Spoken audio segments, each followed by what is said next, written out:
Selamat pagi anak-anak kami. Kembali kita bersama lagi dalam pembelajaran tema Selamatkan makhluk hidup dalam subtema Hewan Sahabatku. Pembelajaran ketiga. Pada pembelajaran 3, fokus pembelajaran kita adalah PJOK, IPA, Bahasa Indonesia. Yang menjadi tujuan pembelajaran kita, setelah melakukan tanya jawab, siswa mampu menjelaskan teknik melempar dan menangkap bola dengan tepat. Yang kedua, setelah berdiskusi lewat WA group yang sudah kita bentuk, siswa mampu mempraktekkan teknik melempar dan menangkap bola melalui permainan.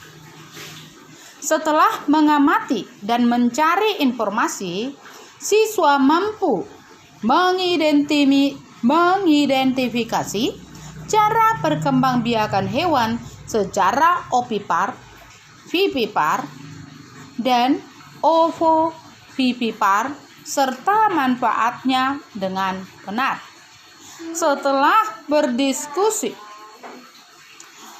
dalam WA group yang sudah kita bentuk, siswa mampu menyampaikan cara perkembangbiakan ovipar, vivipar, dan ovovivipar serta manfaatnya melalui peta pikiran dengan benar.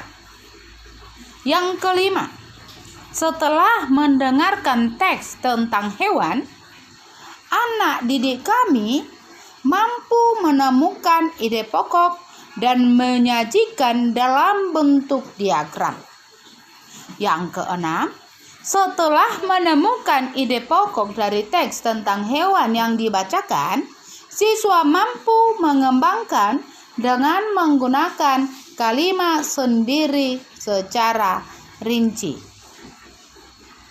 Itulah yang menjadi tujuan pembelajaran kita pada mengetahui jenis-jenis hewan dan perkembangbiakannya.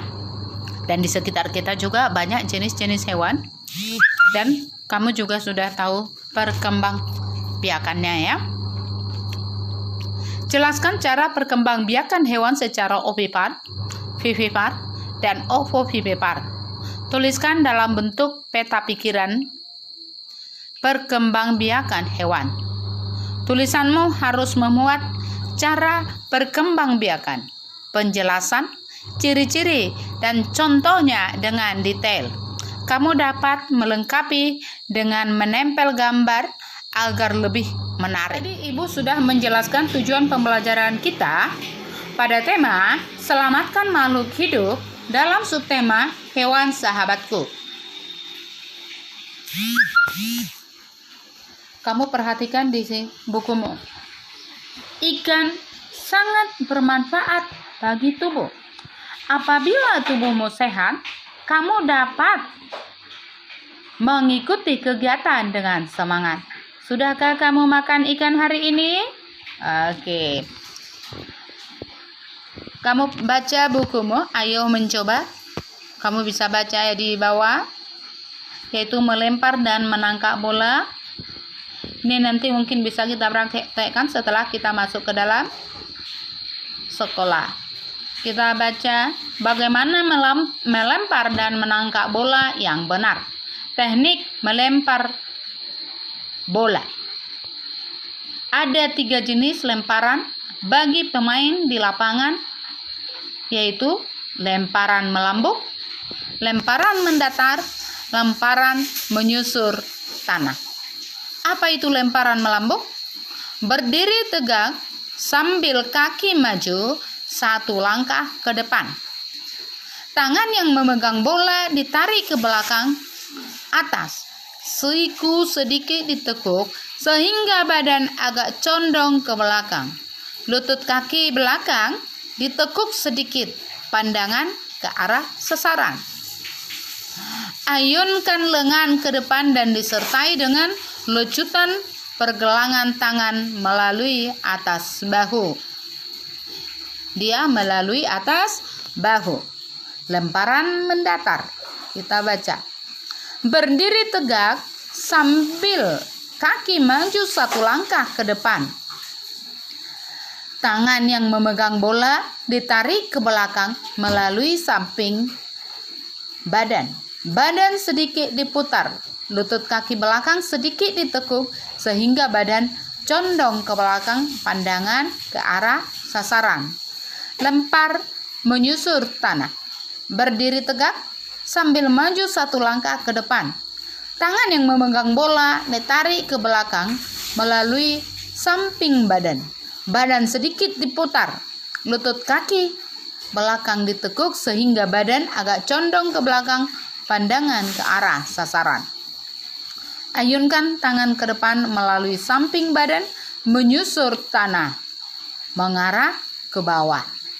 Segera setelah bola lepas dari tangan, langkahkan kaki ke belakang, ke depan sebagai gerak lanjutan. Teknik menangkap bola.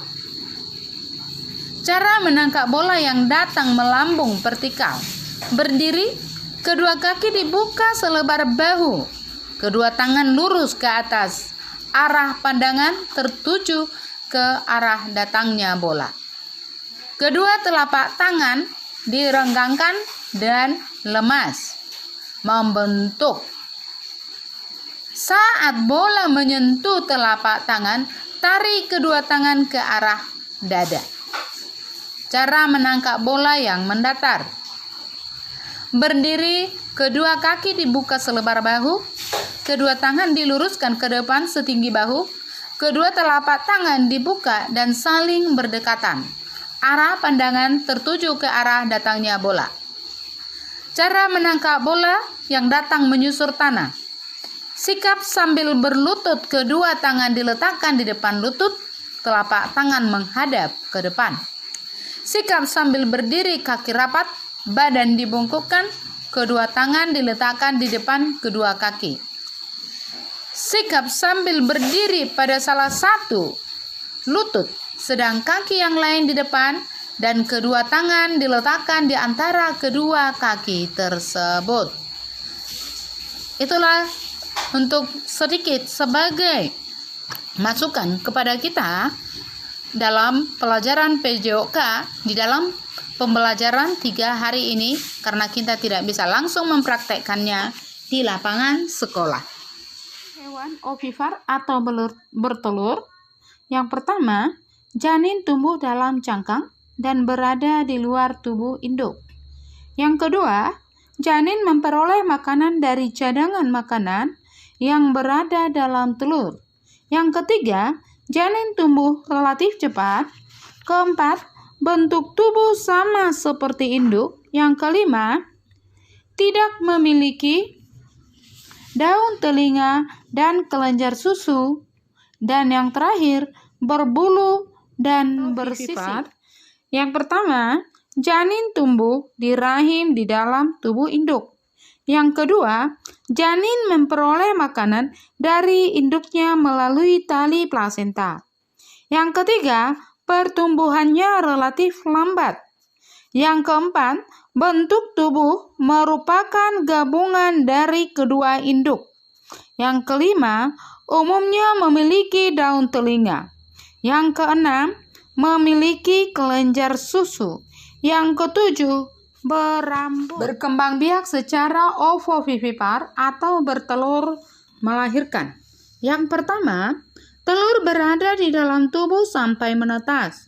Yang kedua, janin mendapatkan makanan dari dalam telur, bersisik dan berambut, menyusui. Dan yang terakhir, bentuk tubuh sama seperti induk. Masuk ke dalam halaman 90. Indonesia memiliki berbagai jenis hewan. Hewan tersebut memberikan bahan makanan yang berlimpah dan manfaat lainnya. Bagaimana kita mensyukurinya? Hari ini kamu akan mendengarkan lagi guru membaca teks laporan dan mencatat fakta-faktanya dan ide pokoknya. Simaklah lagi dengan seksama teks yang dibacakan. Gunakan diagram berikut untuk mencatat ide pokok.